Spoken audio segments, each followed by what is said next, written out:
LGBTQ 1-Minute News, let's queer up the worldview. Saudi Arabia signals welcome to LGBTQ visitors ahead of 2034 World Cup. Saudi Arabia is signaling a more welcoming approach to LGBTQ visitors as it prepares to host the 2034 FIFA World Cup, with LGBTQ-focused travel company Vakaya announcing an Arabian Nights cruise departing from Jeddah in spring 2027. On its website, Vakaya said that Saudi Arabia is seeking to, quote, reshape its international image in anticipation of hosting the 2034 World Cup, where visitors of all identities are being welcomed, provided they honor local customs, end quote. Saudi officials have previously said all World Cup visitors are welcome, while Visit Saudi mentioned that visitors must respect the culture, traditions, and laws.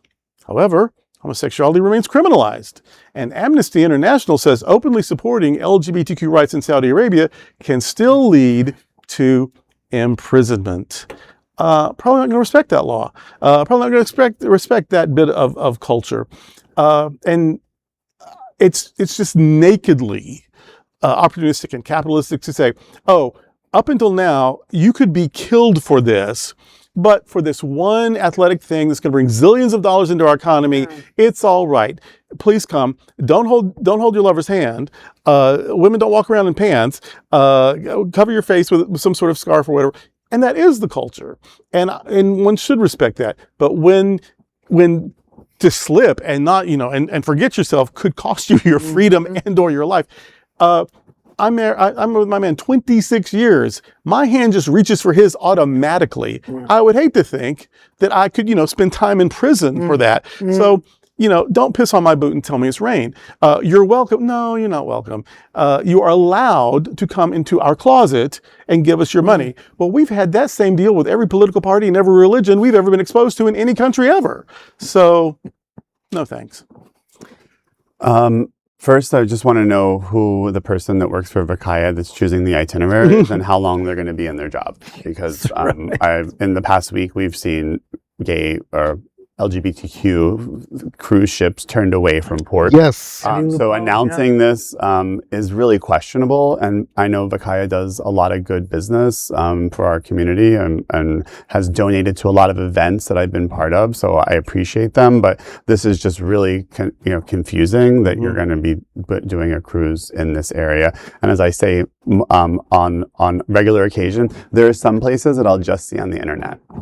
Right. I will Save your money. I will not be there. Damn. I will see those pictures in a book, and I will see them on the internet, like Mars. The nominally secular and historically moderate Turkey said Turned away. Take it So Saudi Arabia is going to be safer than that? Yeah, and I know a lot of LGBT people who have traveled to Turkey. Yeah.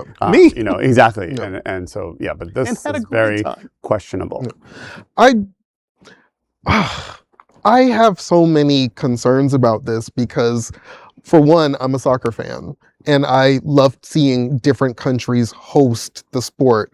I am a supporter and ally to Muslims in the faith of Islam. Saudi Arabia is very important to the religion. However, the people of Saudi Arabia versus the government of Saudi Arabia is two things. Exactly. I am somebody who believes that every government should be criticized, especially if they're committing human rights violations like Saudi Arabia. And over the past 10 years, I don't know if you all have paid attention to it, but the comedy festival that they're having there constantly gets criticism. Music festivals of American artists going there constantly get criticized as well, because it seems that if there's money to be made, now they want to encapsulate that support. I think you mentioned it, capitalism. I think that's what's at the root of it. And Saudi Arabia is involved with a number of things happening in this country as well. The counter argument is that if we go there, though, and do a thing that exposes them to, I'm not sure I buy it. But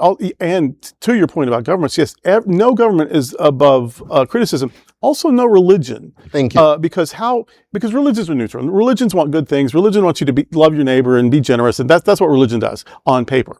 Now, how it's used can be very abusive, and I don't care if it's the Ayatollah, this person, or if it's Franklin Graham.